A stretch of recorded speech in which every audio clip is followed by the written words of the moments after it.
Fourier. Nah, kadang-kadang kan kita kalau lagi melakukan analisis ditanya ini spektrumnya gimana nih, ya.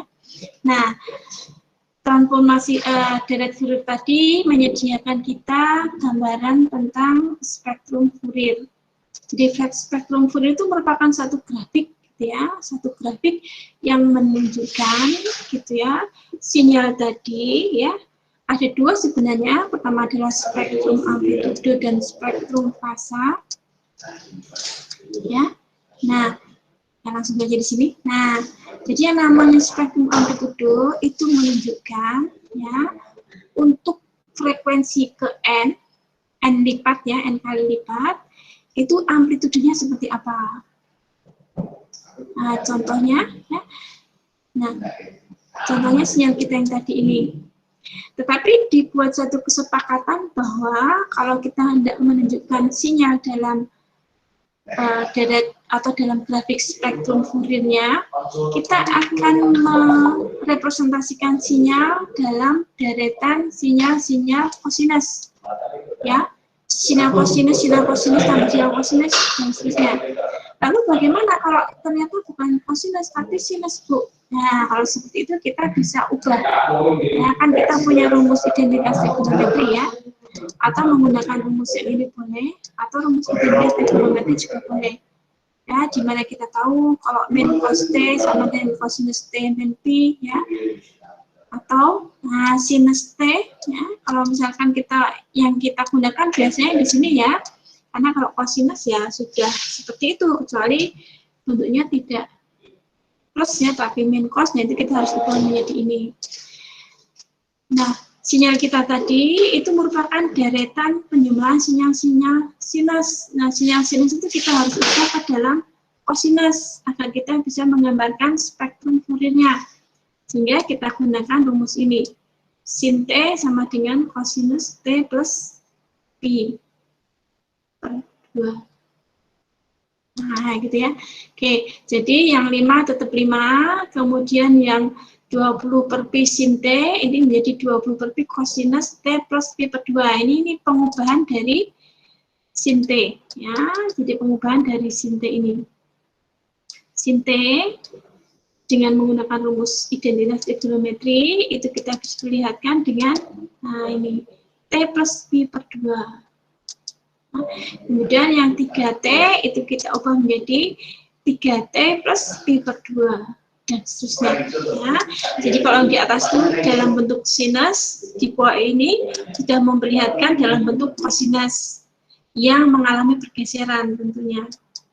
Ingat, ya, kan sinyal sinus itu merupakan sinyal kosinus, ya, yang digeser ke kanan, ya, Pi per 2. Ya kan, coba lihat bentuknya, ya, dilihat lagi. Kalau kita gambarkan, kelihatan bahwa sinyal kosinus itu merupakan sinyal sinus itu merupakan sinyal kosinus yang digeser ke kanan sebesar 90 derajat atau Pi per 2. Ya, oke.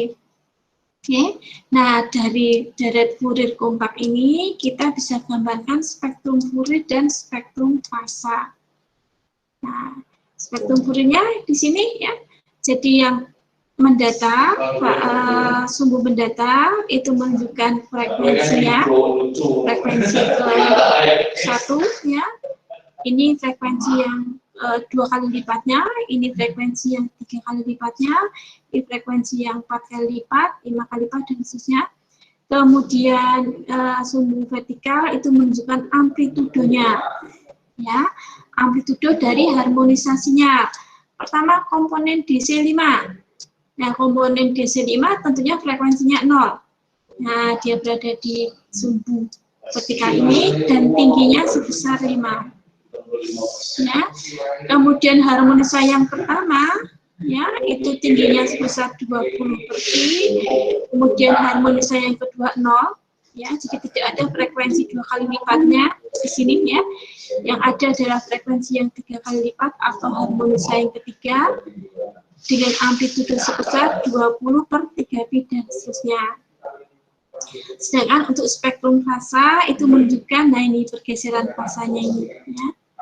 Nah, ini ada pergeseran fasa 2 Pi, 2 Pi, 2 Pi dan seterusnya. Oke. Nah, ini yang disebut dengan spektrum Fourier. Nah, jadi nanti kalau ada pertanyaan tentang spektrum Fourier, paham ya? Nah, dengan spektrum frekuensi ini, perilaku sinyal periodik terhadap variabel frekuensi dapat diamati. Ya, perubahan pernyataan satu sinyal yang merupakan sinyal sebagai fungsi waktu, ya, atau sinyal dalam domain waktu ke dalam sinyal yang merupakan fungsi frekuensi, ya, atau sinyal dalam domain frekuensi, membuat perilaku sinyal dapat dipelajari lebih menyeluruh. Maksudnya, kalau dari fungsi asalnya kita melihat nilai fungsi atau sifat fungsi atau amplitude fungsi itu berubah terhadap apa? Terhadap perubahan T atau terhadap perubahan waktu, ya. Sehingga grafik kita adalah sumbu vertikal itu Ft, sumbu horizontal itu T, ya. Jadi ini fungsi waktu, fungsi Ft, atau kita katakan ini adalah sinyal dalam domain T. Ya, jadi perubahan nilai sinyal, nilai fungsi, nilai sinyal itu ditentukan oleh perubahan T. Nah, ketika kita sudah ubah ke dalam spektrum Fourier, perhatikan grafiknya. Nah, dari grafik ini kan kita tahu bahwa yang kita lihat adalah sumbu mendatarnya itu frekuensi, sumbu vertikalnya adalah amplitudo atau nilai sinyal. Nah, sehingga di sini kita katakan saya melihat sinyal, perilaku sinyal itu dalam domain frekuensi.